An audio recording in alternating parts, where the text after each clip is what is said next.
స్వాగతం. బులెటిన్ ముందుగా హెడ్లైన్స్ చూద్దాం.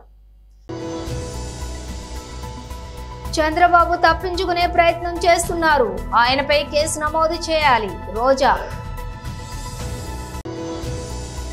విజయవాడ బుక్ ఫెయిర్ లో పుస్తకాలు కొనుగోలు చేసిన ఉప ముఖ్యమంత్రి శ్రీ పవన్ కళ్యాణ్.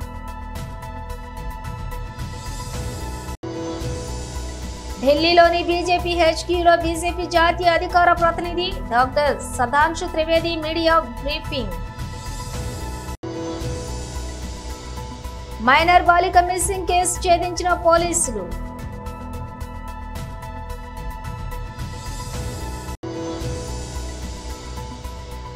ప్రతి సంక్రాంతికి నేను మా ఊరికి ఎందుకు వెళతానంటే చంద్రబాబు.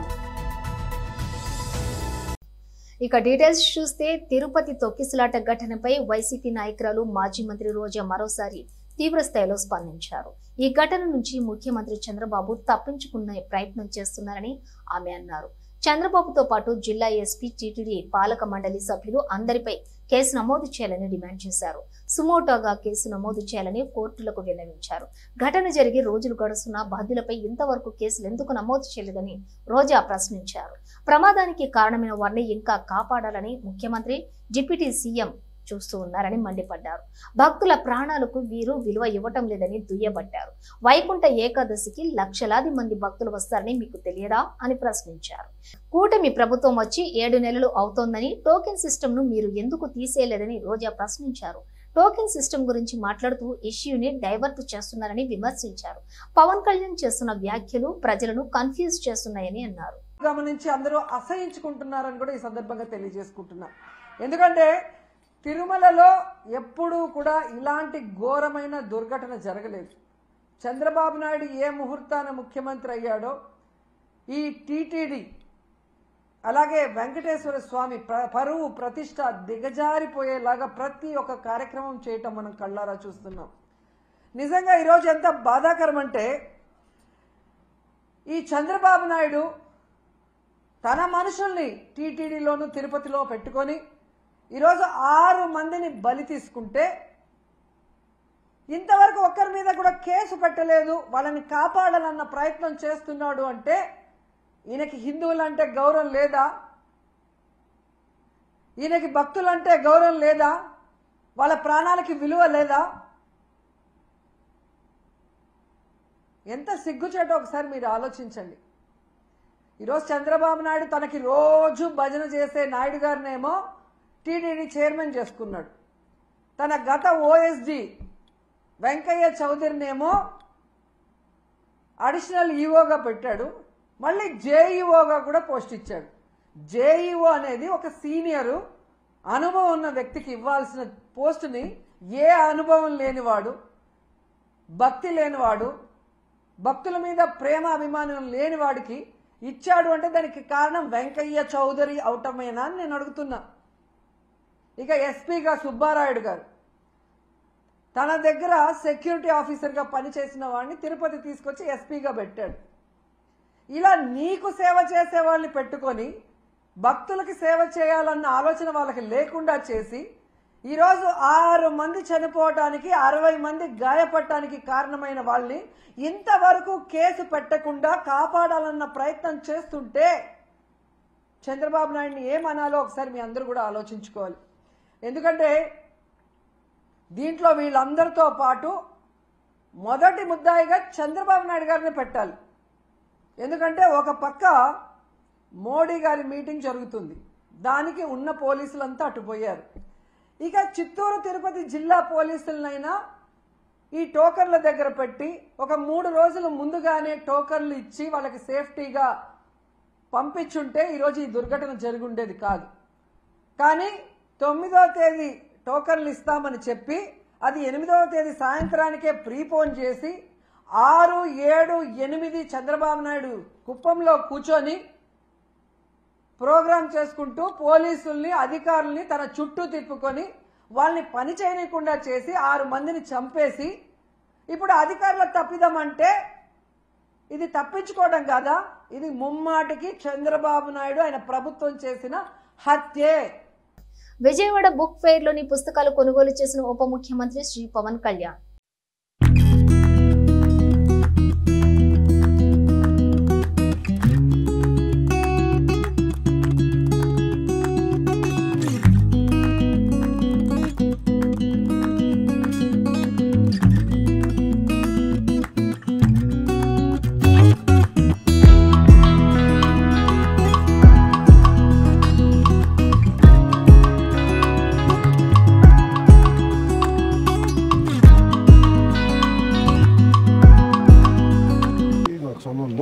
ఉన్నప్పుడు ఎంత హెల్ప్ చేసిందండి.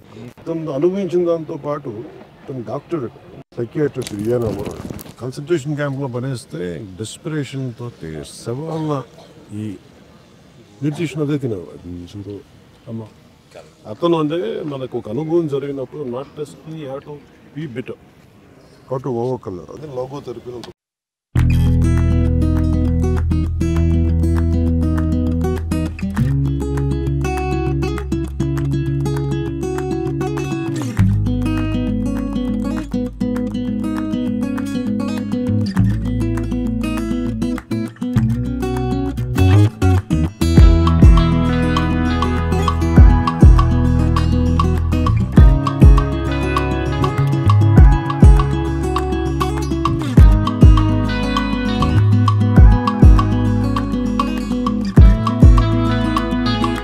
ఢిల్లీలోని బీజేపీ హెచ్క్యూలో బీజేపీ జాతీయ అధికార ప్రతినిధి doctor Sudhanshu Trivedi media briefing.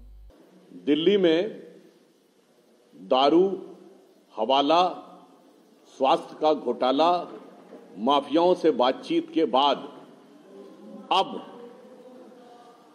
आम आदमी पार्टी की एक नई और खतरनाक फितरत उभरकर सामने आ रही है, जब फर्जी वोटों की जांच के संदर्भ में यह तथ्य प्रकाश में आया है कि बांग्लादेशी घुसपैठियों को फर्जी आधार कार्ड बनाकर मतदाता बनाने का जो अभियान और षड्यंत्र चल रहा था, उसमें आम आदमी पार्टी के 2 विधायकों के हस्ताक्षर और मुहर के फॉर्म उपलब्ध हुए हैं, जिसमें आम आदमी पार्टी के एक विधायक मोहिंदर गोयल जी और दूसरे विधायक जय भगवान जी के फॉर्म और हस्ताक्षर प्राप्त हुए हैं। अब इससे यह बात साफ हो जाती है कि ये किस कारण से हाहाकार मचा रहे थे।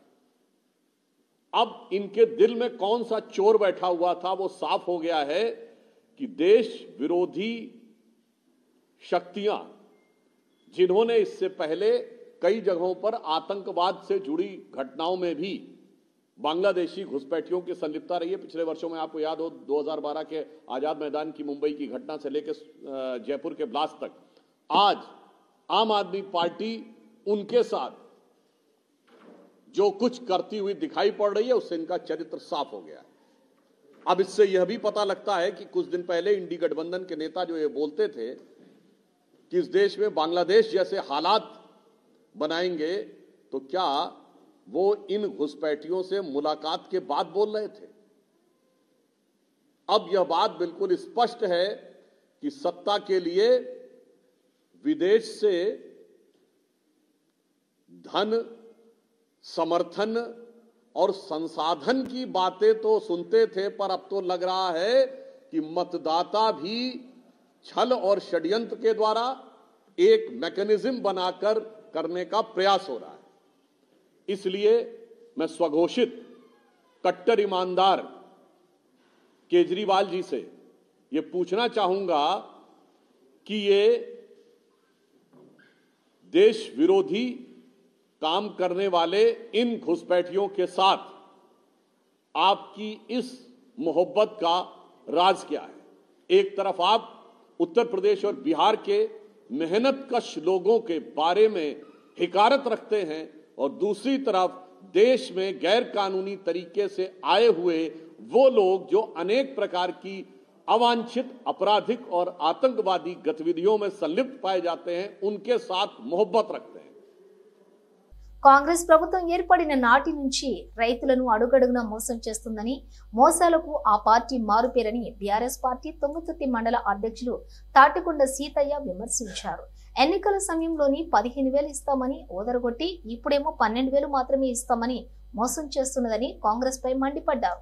రైతు భరోసాపై కాంగ్రెస్ పార్టీ చేస్తున్న మోసాన్ని ఎండగడుతూ BRS party working president KTR ఇచ్చిన పిలుపు మేరకు శనివారం నియోజకవర్గం కేంద్రంలోని తెలంగాణ తల్లి చౌరస్తా వద్ద రైతులతో కలిసి బీఆర్ఎస్ పార్టీ నేతలు ప్లకార్డులు చేతబట్టి ప్రభుత్వానికి వ్యతిరేకంగా నినాదాలు చేస్తూ ఆందోళన చేపట్టారు. ఈ సందర్భంగా సీతయ్య మాట్లాడుతూ కల్లబుల్లి మాటలు చెప్పి అధికారంలోకి వచ్చిన కాంగ్రెస్ పార్టీ ఏడాది గడిచినా రైతు భరోసా ఊసెత్తలేదని, స్థానిక సంస్థలు ఎన్నికలు వస్తున్నాయని రైతు భరోసా రాగమెత్తుకున్నదని విమర్శించారు. రైతులకు ప్రతి ఎకరాకు ప్రతి సంవత్సరానికి 15,000 రూపాయల రైతు భరోసా ఇస్తానని చెప్పి తీరా కేబినెట్ సమావేశంలో 12 వారు మాత్రమే ఇస్తామని తీర్మానం చేసినారు.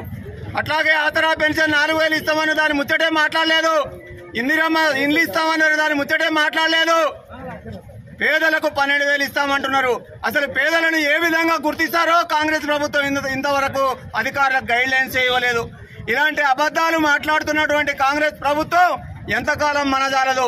ప్రజలారా గుర్తించండి, మీరు మార్పు కావాలని కాంగ్రెస్ ప్రభుత్వానికి ఓటేశారు. అధికారంలోకి వచ్చినటువంటి ప్రభుత్వం మీ జీవితాల్లో తెచ్చే మార్పు కాకుండా తెలంగాణ తల్లి విగ్రహాన్ని మారుస్తానని, తెలంగాణ తల్లి విగ్రహాన్ని మారిస్తే ప్రజలలో మార్పు వస్తుందా? ప్రజల జీవితాలు మారుతాయా? మీరు ఒక్కసారి గుర్తించుకోవాలని మేము తెలియజేస్తా ఉన్నాం. రానున్నటువంటి స్థానిక సంస్థల్లో మళ్లీ మేము ప్రజలందరినీ మోసం చేసి ఓట్లు దండుకోవాలని 12,000 ఇస్తా అంటున్నాడు. కానీ ప్రజల మీద ప్రేమతో అతను ఏ కార్యక్రమం చేయట్లేడు, అన్ని అబద్దాలే మాట్లాడుతున్నాడు ముఖ్యమంత్రి. అట్లాగే స్థానికంగా ఉన్నటువంటి ఎమ్మెల్యే గారికి విజ్ఞప్తి చేస్తా ఉన్నాం. అయ్యా, ఈ తుంగతుర్తి నియోజకవర్గంలో 12,000 కోట్లతో నేను అభివృద్ధి చేశానని చెప్పుకుంటున్నావు, సంతోషం. కానీ తుంగతుర్తిలో మేము నిలబడ్డటువంటి ఈ రోడ్డుకు గత ప్రభుత్వంలో గత ఎమ్మెల్యే ప్రతిపాదనలో పని మంజూరైతే శంకుస్థాపన చేసిన పనిని సంవత్సరం అయినా ఇంతవరకు మొదలు పెట్టలేదు. అట్లాగే తుంగతుర్తి నుంచి మానాపురం రోడ్డుని ఇంతవరకు మొదలు పెట్టలేదు. ఇవన్నీ గమనించినటువంటి ఎమ్మెల్యే గారికి విజ్ఞప్తి చేస్తా ఉన్నాం. మీరు గమనించే ప్రజల సౌకర్యార్థం మీకు ఓట్లేసి గెలిపించినటువంటి ప్రజలకు మంచి సౌకర్యాలు చేయాలని మీకు విజ్ఞప్తి చేస్తూ, అబద్దాలతో అధికారంలోకి వచ్చినటువంటి కాంగ్రెస్ ప్రభుత్వాన్ని బుద్ధి చెప్పే విధంగా స్థానిక సంస్థల ఎన్నికలలో బీఆర్ఎస్ పార్టీ నాయకులకు ఓట్లేసి గెలిపించాలని ప్రజలకు విజ్ఞప్తి చేస్తూ జై తెలంగాణ.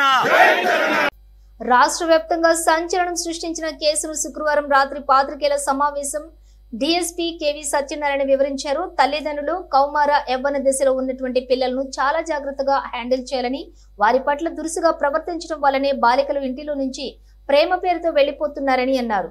పరవడ డీఎస్పీ కేవీ సత్యనారాయణ సబ్బవరం మండలం జీవీఎంసీ 88వ వార్డు గంగవరంకి చెందినటువంటి 14 సంవత్సరాల మైనర్ బాలిక నంగినేలపాడు జెడ్పీ పాఠశాలలోని 10వ తరగతి చదువుతోంది. విజయనగరం సాలిపేటకు చెందినటువంటి మహేష్ గంగవరంలోని జేసీబీ ఆపరేటర్ గా పనిచేస్తూ ఉన్న సమయంలో మహేష్ తో బాలిక చనువుగా మాట్లాడటంతో బాలిక తండ్రి గట్టిగా మందలించాడు. అంతేకాకుండా తనకి వేరే వాళ్లతో పెళ్లి చేసేస్తారు అని బాలిక అభద్రతా భావంలో ఉన్న బాలికకు పిన్ని కుమారుడైన మటూరి సాయి ఇంట్లో నుంచి మహేష్ తో వెళ్లిపోవడానికి పూర్తి సహాయ సహకారాలు అందించాడు. అంతేకాకుండా బాలికని ఇంటి తాళాలు అడిగి పెద్ద మొత్తంలో బంగారాన్ని కూడా తానే దొంగిలించి బాలికపై నెట్టేశాడు. అక్టోబర్ 20న మిస్సింగ్ కేసు నమోదు చేసి శుక్రవారం రాత్రి నిందితుడు మహేష్ ని పట్టుకుని పోక్సో కేసుతో అరెస్ట్ చేశారు. బాలికను వైద్య పరీక్షల నిమిత్తం ఎన్టీఆర్ వైద్యశాలకి పంపించారు. కేసును ఛేదించిన సబ్బవరం పోలీసుల్ని అభినందించి రివార్డుకి సిఫార్సు చేస్తామని చెప్పారు. మీ అందరికీ తెలుసు, అక్టోబర్ నెల 20వ తారీఖుని మనకి ఒక మైనర్ బాలిక 19వ తారీఖు వాళ్ళ ఇంటి దగ్గర నుంచి వెళ్ళిపోయిందని చెప్పి సబ్బవరం పోలీస్ స్టేషన్లో రిపోర్ట్ ఇచ్చారు. ఆ అమ్మాయి వయసు సుమారు 14 సంవత్సరాలు. అయితే అప్పటి నుంచి కూడా ఆ అమ్మాయి గురించి మనం చాలా గట్టి ప్రయత్నాలు చేసాం. ఆ అమ్మాయిని వెతకడం కోసం తిరిగిన ప్రదేశం అంటూ లేదు. టెక్నాలజీని అంతా కూడా ఉపయోగించుకున్నాము. తదుపరి ఈ అమ్మాయి యొక్క తల్లిదండ్రులు ఆనుగూలు చీఫ్ మినిస్టర్ గారు నారా చంద్రబాబు నాయుడు గారు పరవాడ వచ్చినప్పుడు గొంతుల పూడ్చివేత రోడ్లు యొక్క గొంతుల పూడ్చివేతకి వచ్చినప్పుడు మన కార్యక్రమానికి వచ్చినప్పుడు కూడా వీరు మిస్ అయినటువంటి అమ్మాయి తల్లిదండ్రులు ఆనరబుల్ సీఎం గారికి కూడా రిప్రజెంటేషన్ ఇవ్వడం జరిగింది. అప్పటి నుంచి కూడా సబ్బవరం పోలీసు మా పరవాడ సబ్ డివిజన్ నుంచి 4 బృందాలు అన్ని చోట్లకి కూడా మనం తిరగటం జరిగింది. ఈ అమ్మాయిని ఆ ఊరికి జేసీబీగా పనిచేసేటటువంటి పతివాడ మహేష్ అనేటటువంటి అబ్బాయి తాత్కాలికంగా సుమారు 1 ఇయర్ నుంచి ఆ ఊర్లో ఉంటున్నాడు, జేసీబీ మీద పనిచేస్తున్నాడు. ఈ మైనర్ గర్ల్ తోటి అక్వైంటెన్స్ ఏర్పాటు చేసుకుని ఆ అమ్మాయికి మాయమాటలు చెప్పి ఆ అమ్మాయిని ఈ అబ్బాయి తీసుకుని వెళ్ళిపోయాడని తర్వాత చూసిన వాళ్ళు చెప్పారు. వీళ్ళు సెల్ ఫోన్ స్విచ్ ఆఫ్ చేసుకుని ఉన్నారు. ఇప్పటి వరకు కూడా అన్ని లాడ్జెస్ ఈ జంగారెడ్డిగూడెం, రాజమండ్రి, అదేవిధంగా విజయవాడ, గుంటూరు, తెనాలి, మంగళగిరి అన్ని ప్రాంతాల్లో కూడా మాకు కొంచెం సమాచారం వచ్చేది. మేము అక్కడికి వెళ్ళేటప్పటికి వీళ్ళు ఆ లాడ్జిని ఖాళీ చేసి వేరే ప్లేస్కి వెళ్ళిపోతూ ఉండేవారికి కొంత డబ్బులు కూడా ఇచ్చి బట్టలు ఇలాంటివి ఏర్పాటు చేసి ఒక 70,000 రూపాయలు ఇచ్చి ఇతనితో కాంటాక్ట్లో ఉండి ఈ అమ్మాయిని పంపించాడు. అతనే మళ్ళా పోలీస్ స్టేషన్కి వచ్చి మధ్యలో మా చెల్లి ఇంకా కనపడట్లేదు, మీరు పోలీసులు సరిగ్గా వెతకట్లేదు అని ఒక డ్రామా లాంటిది ఆడాడు. అయితే అతను ఏం చేశాడంటే ఈ ఒరిజినల్గా ఎవరైతే కిడ్నాప్ చేశారో అతని యొక్క ఫోన్ నెంబర్కి డైరెక్ట్గా కాంటాక్ట్ చేయకుండా వాట్సాప్ కాల్లోనే ఎప్పుడన్నా మాట్లాడితే బయట ఆంధీవేలు వెళ్ళిపోయేటటువంటి, అంటే వీళ్ళు ఎవరైతే ఈ అమ్మాయిని తీసుకుని వెళ్ళాడో ముద్దాయి మనం చెప్పుకుంటున్నామో పతివాడ మహేష్ అనేటటువంటి ఒరిజినల్ ముద్దాయి ఎవరైతే ఉన్నాడో అతను దారిపోయే వాళ్ళ ఫోన్ నుంచి ఫోన్ చేస్తూ ఉండేవారు. పండుగ సమయంలో సొంత ఊరికి వెళ్లి అందరితో సంతోషంగా గడపాలని ఏపీ సీఎం చంద్రబాబు అన్నారు. అందుకే తాను ప్రతి సంక్రాంతికి తన స్వగ్రామం నారావారిపల్లెకు వెళతానని చెప్పారు. ఊరికి వెళ్లి నలుగురితో కలవటాన్ని అలవాటు చేసుకోవాలని అన్నారు. తన భార్య భువనేశ్వరి వల్లే తనకు ఇది అలవాటైందని చెప్పారు. 25 ఏళ్ల క్రితం ఆమె పట్టుబట్టి ఈ సాంప్రదాయాన్ని మొదలుపెట్టిందని తెలిపారు. ఆ సాంప్రదాయాన్ని క్రమం తప్పకుండా పాటిస్తున్నామని చెప్పారు. తెలుగు ప్రజలందరికీ ఆయన సంక్రాంతి శుభాకాంక్షలు తెలిపారు. ప్రతి ఇంట్లో సంక్రాంతి కొత్త వెలుగులు ఆనందం నింపాలని ఆకాంక్షించారు. మానవ సంబంధాలు తగ్గిపోతున్న ఈ సమయంలో అందరూ ఒక చోట కలవటం, మాట్లాడుకోవటం, సుఖ దుఃఖాలను పంచుకోవటం ఎంతో అవసరమని ముఖ్యమంత్రి అన్నారు. మనం ఊర్లో పండుగ చేసుకునేటప్పుడు ఊరిలోని పేదవాడు కూడా సంతోషంగా ఉండేలా చూడాల్సిన బాధ్యత మనపై ఉందని చెప్పారు. పేదలకు చేతనిచ్చి వారిని నిలబెట్టాల్సిన బాధ్యత అందరిపై ఉందని అన్నారు. ఈ విధానాన్ని ప్రోత్సహించేందుకే P4 కాన్సెప్ట్ పేపర్ను కూడా రేపు విడుదల చేస్తున్నామని తెలిపారు. అన్ని స్థాయిల్లోని దీనిపై చర్చ జరిగిన తర్వాత అమల్లోకి తెస్తామని చెప్పారు.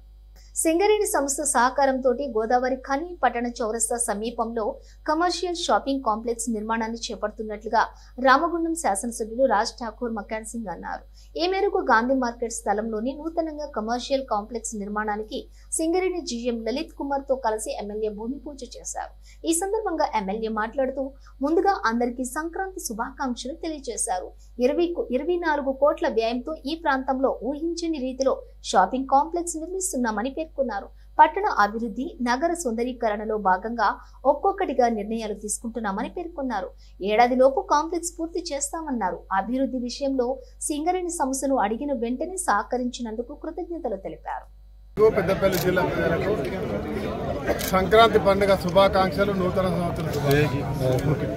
ప్రధానంగా ఈరోజు పండుగ సందర్భంగా ఒక గొప్ప కార్యక్రమం ఏదైతే సింగరేణి సంకల్పన చేసి ఈ సింగరేణి నగరాన్ని మహానగరంగా చేయాలని ఒక ఆలోచనతోటి మరి నేను ప్రతిపాదించినప్పుడు దాన్ని సహకరిస్తూ సింగరేణి అధికారులు, ఇక్కడ జీఎం, అక్కడ చైర్మన్ గారు, మేనేజింగ్ డైరెక్టర్ బలరాం నాయక్ గారు, మరి నేను, మా శ్రీధర్ బాబు గారు ముఖ్యమంత్రి గారు, అలాగే డిప్యూటీ చీఫ్ మినిస్టర్ గారు దృష్టికి తీసుకెళ్లి రామగుండంలో నగరాన్ని, బొగ్గు ప్రాంతంలో నగరాలను విస్మరిస్తూ ఉన్నారు. ఇక్కడ ఖచ్చితంగా కమర్షియల్ స్పేసెస్ కట్టాలి, అన్యక్రాంతమైన భూములను కాపాడి ప్రజలకు ఉపయోగపడేలా చేయాలి, ఆ ప్రాంతాల్లో నిరుద్యోగులకు ఉపాధి కల్పించే దారి చూపించాలి, మంచి ఒక బిజినెస్ సెంటర్గా చేయాలి. ఇది దేశంలోనే ఒక ప్రఖ్యాతిగాంచిన ప్రాంతం, వ్యాపారం సరైనటువంటి ప్రాంతం లేక నష్టపోతున్నామని చెప్పిన వెంటనే ఇక్కడ కమర్షియల్ కాంప్లెక్స్ కట్టాలని దాదాపు 25 కోట్ల అంచనాలతో మొట్టమొదటిగా 15 కోట్లతో టెండర్ వేయడం జరిగింది. ఈరోజు ముఖ్యమంత్రి గారు దీనికి పెద్దపల్లిలో అనౌన్స్ చేసి ఫౌండేషన్ వేస్తున్నారు. ఈరోజు టెండర్ దిశగా ఈరోజు కార్యక్రమాన్ని ఎప్పుడెప్పుడు ఆయన ఎదురు చూస్తున్న గోదావరి కని ప్రజలకి నిరంతరం కొట్టేస్తా ఉన్నారు. కడతారా కట్టరా, కడతారా కట్టరా అనేటువంటి ఒక దుర్మార్గమైన ఆలోచన. ఎందుకంటే ఎవరు చేయలేని పని ఈ ప్రభుత్వం చేస్తూ ఉంది. ఈ నగరాన్ని మంచి చేయాలని చూస్తూ ఉంది. మాట తప్పరేమో, సింగరేణి ముందుకు రాదేమో అనే ఒక దుర్మార్గమైనటువంటి ఒక ఆలోచనతో ప్రచారం చేసే కార్యక్రమానికి ఇన్ని రోజులు చాలా మంది విశ్వ ప్రయత్నాలు చేశారు. కానీ సింగరేణి ఇచ్చిన మాటను ఎప్పుడూ తప్పదు. సింగరేణి వ్యవస్థ ఇలా బొగ్గును తీస్తూ దేశానికి వెలుగునీయడమే కాకుండా వారి కార్మికుల రక్షణ కొరకి, వారి కార్మికుల సంక్షేమం గురించి నిరంతరం పాటుపడుతుంది. అదే మాదిరిగా సింగరేణి నగరాన్ని కూడా పూర్తి స్థాయిలో అన్ని రంగాల్లో కూడా ముందు తీసుకొచ్చే కార్యక్రమం చేస్తే నిరూపించింది. మరి ప్రభుత్వం పూర్తిగా సహకరిస్తూ మేము అభ్యర్థించిన వెంటనే ఇక్కడ కమర్షియల్ కాంప్లెక్స్ ఏర్పాటు జరుగుతుంది. ఈ రోజే పూజ చేశాం. త్వరలో 15-20 రోజుల్లో పూర్తి స్థాయిలో డిజైన్స్తో పనులు ప్రారంభం చేస్తాం. 6 నెలల కాలంలో 6 నుంచి 1 ఇయర్ కాలంలో కొత్త నగరాన్ని సింగరేణి మన అందరికీ బహుమానంగా ఈ ప్రభుత్వం, రేవంత్ రెడ్డి గారి ప్రభుత్వం, బట్టి విక్రమార్క గారు, శ్రీధర్ బాబు గారు మీరందరూ కూడా ఇష్టపడి 1,00,000 ఓట్లేసి నాకు అవకాశం కల్పించినందుకు మీ యొక్క శాసనసభ్యులు, మీ బంధువు చేస్తున్నటువంటి ఒక మార్పుకు ప్రతి ఒక్కరు సహకరించాలి. ఇక ముందు నుంచి ఏది జరగకపోయేది కూడా ఖచ్చితంగా జరుగుతుంది అనే నమ్మకంతో ఉండాలని మనస్ఫూర్తి కోరుతూ ప్రతి ఒక్కరికి నూతన సంవత్సర శుభాకాంక్షలు, సంక్రాంతి పండుగ శుభాకాంక్షలు. టీమిండియా క్రికెటర్ యజ్వేందర్ చాహల్ ఇటీవల ఓ యువతితో కలిసి పార్టీలో పాల్గొన్న ఫోటో ఒకటి నెట్టింట బాగా హల్చల్ చేసింది. భార్య ధనశ్రీ వర్మ నుంచి విడాకులు తీసుకుంటున్నట్లు వార్తలు వస్తున్న నేపథ్యంలో ఈ ఫోటో బయటకు రావడంతో వైరల్ గా మారింది. దాంతో చాహల్ ఆమెతో డేటింగ్ చేస్తున్నాడంటూ రూమర్స్ పుట్టుకొచ్చాయి. ఆ ఫోటోలో ఉన్న యువతి పేరు ఆర్జే మహేశ్వర్. ఆమె ఒక radio jockey, social media influencers. తాజాగా తనపై సోషల్ మీడియాలో కూడా వైరల్ అవుతున్నటువంటి ఈ రూమర్స్ పై ఆమె స్పందించింది. ఒక్క ఫోటో ఆధారంగా హల్చల్ తాను డేటింగ్ లో ఉన్నట్లు కథలు అల్లేయడంతో ఎంతవరకు సమంజసమని మహవస్ ఆగ్రహం వ్యక్తం చేసింది. ఈ మేరకు ఆమె ఇన్స్టాగ్రామ్ లో ఒక పోస్ట్ పెట్టింది. మహవస్ తన పోస్ట్ లో ఇటువంటి నిరాధార పుకార్లపై మండిపడింది. ఒక అబ్బాయి అమ్మాయి కలిసి కనిపిస్తే డేటింగ్ ఊహాగానాలకు ఎందుకు దారితీస్తుందని ఆమె ప్రశ్నించింది. 2-3 రోజులుగా తాను ఓపికగా ఉన్నానని, అనవసరంగా తనను బ్లేమ్ చేస్తే ఊరుకునేది లేదని తెలిపింది. కష్ట సమయంలోని ఇతరులను వారి స్నేహితులు, కుటుంబ సభ్యులతో శాంతియుతంగా గడపనివ్వాలని మహవస్ కోరింది. ఇదిలా ఉంటే గత కొంతకాలంగా చాహల్ దంపతులు విడాకులు తీసుకోబోతున్నారంటూ నెట్టింట వార్తలు వైరల్ అవుతున్న విషయం తెలిసిందే. ఇద్దరు ఒకరినొకరు ఇన్స్టాల్లో అన్ఫాలో చేసుకోవటం, ఇటీవల భార్యతో ఉన్న ఫోటోలను చాహల్ తొలగించడం వంటి వాటితో ఈ పుకార్లకు మరింత ఆజ్యం పోసినట్లయింది. అయితే ఇంత చర్చ జరిగినప్పటికీ చాహల్ లేదా ధనశ్రీ వర్మ నుంచి వారి రిలేషన్షిప్ స్టేటస్ గురించి అధికార ప్రకటన రాకపోవటం గమనార్హం. బులెటిన్ ముగించే ముందు హెడ్లైన్స్ మరోసారి. చంద్రబాబు తప్పించుకునే ప్రయత్నం చేస్తున్నారు, ఆయనపై కేసు నమోదు చేయాలి రోజా. విజయవాడ బుక్ ఫెయిర్ లో పుస్తకాలు కొనుగోలు చేసిన ఉప ముఖ్యమంత్రి శ్రీ పవన్ కళ్యాణ్.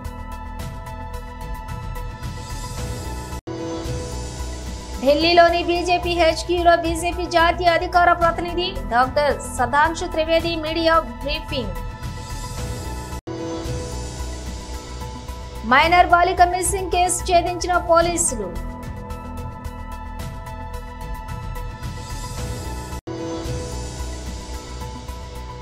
ప్రతి సంక్రాంతికి నేను మా ఊరికి ఎందుకు వెళతానంటే చంద్రబాబు. ఇవి బులెటిన్ విశేషాలు. మరో బులెటిన్ తో మళ్ళీ కలుద్దాం.